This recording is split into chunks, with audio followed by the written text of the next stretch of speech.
Joining me now is U.S. Army veteran and senior at SMU, Preston Patton. Preston, great to see you. Hey, Will. Thanks for being with us. Yeah, of course. So you have a unique path. You enlisted in the United States Army right after high school, served 4.5 years, then went to SMU.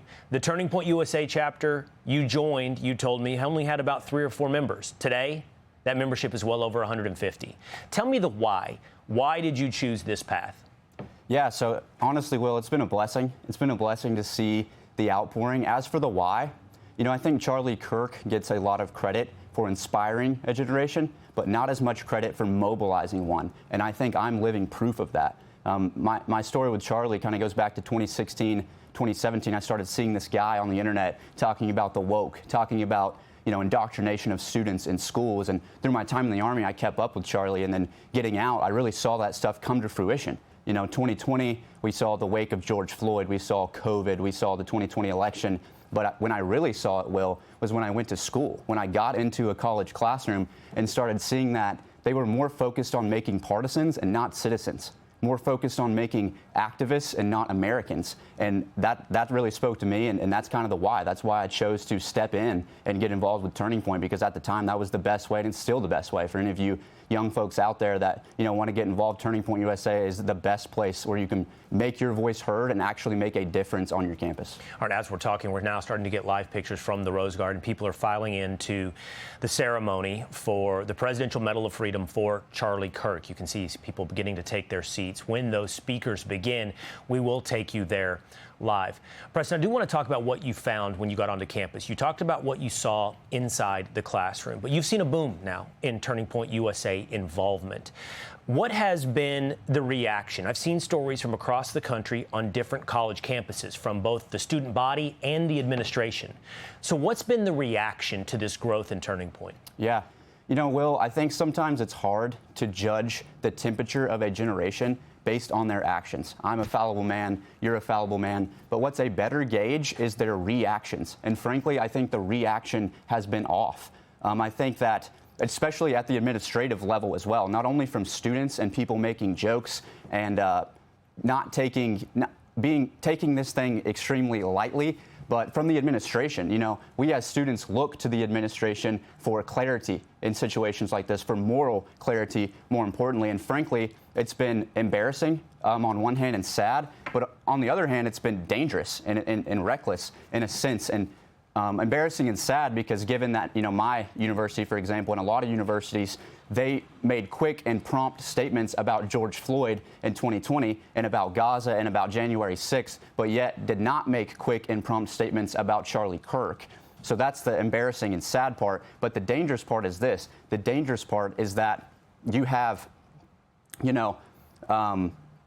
sorry, lost my train of thought. You're doing great. No, you had the dangerous part, I think, is that students aren't able to actually see what's really going on. Right. And I think that, sorry, I lost my train of thought. As you're gathering your thoughts, first of all, you're doing incredible. Okay, you're a fresh. Are you a freshman right now? What year? No, I'm actually a senior. You're actually a senior, Funny but enough. It's fine. And 4 years in the military, Yeah. so very mature. But your first time on national TV, TV, and I appreciate you doing incredible. But as you're talking as well, the audience is seeing pictures here from the Rose Garden. We just saw Vice President J.D. Vance.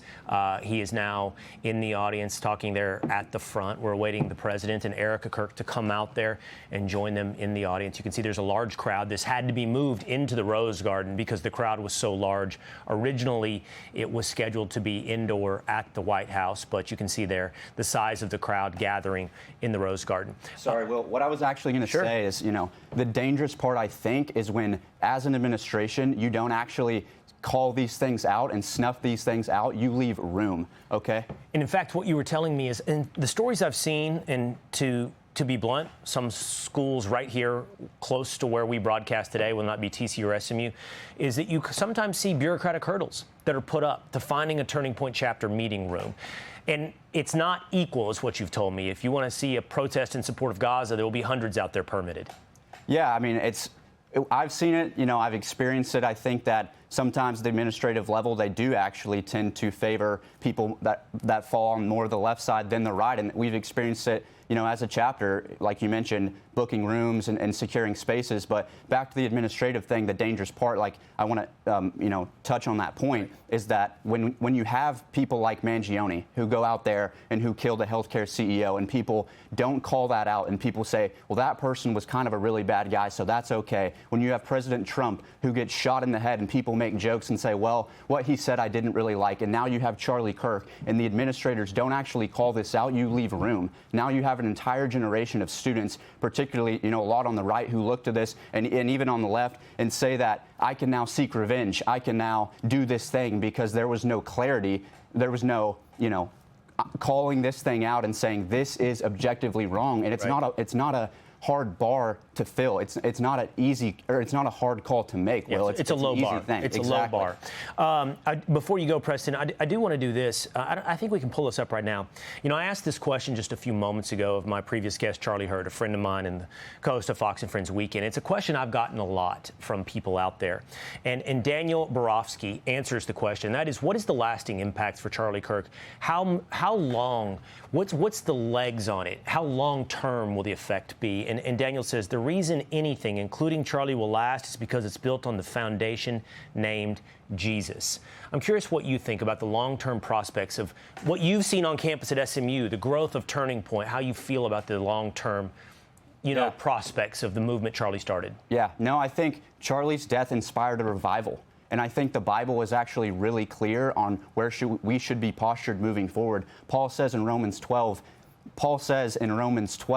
to bless those who persecute you. He says, do not repay evil with evil. He says, do not seek revenge, leave room for the wrath of God. And I think there's a lot of room for that, frankly, right now in our country, Will. But moving forward, yeah, I think that young people are seeing the ideals and the principles that Charlie Kirk preached as being being paramount and being of utmost importance moving forward, starting families, raising kids, you know, rejecting this woke narrative of the left that says I'm the most important thing there is. I think that young people are actually seeing that now and seeing that that's foundational and important moving forward. So let me say a couple of things. First of all, thank you for your service. Yeah. Incredible. Okay. And, you know, you might still be in college, but your first national television appearance has been incredibly impressive, Preston. I mean, the things that you've had to share with us today, I think, are not only insightful, they are unique, and we would love to have you back at any time. So thank you. Yeah, I appreciate it, Will. All right. Thanks. Hey, Sean Hannity here. Hey, click here to subscribe to Fox News YouTube page and catch our hottest interviews and most compelling analysis.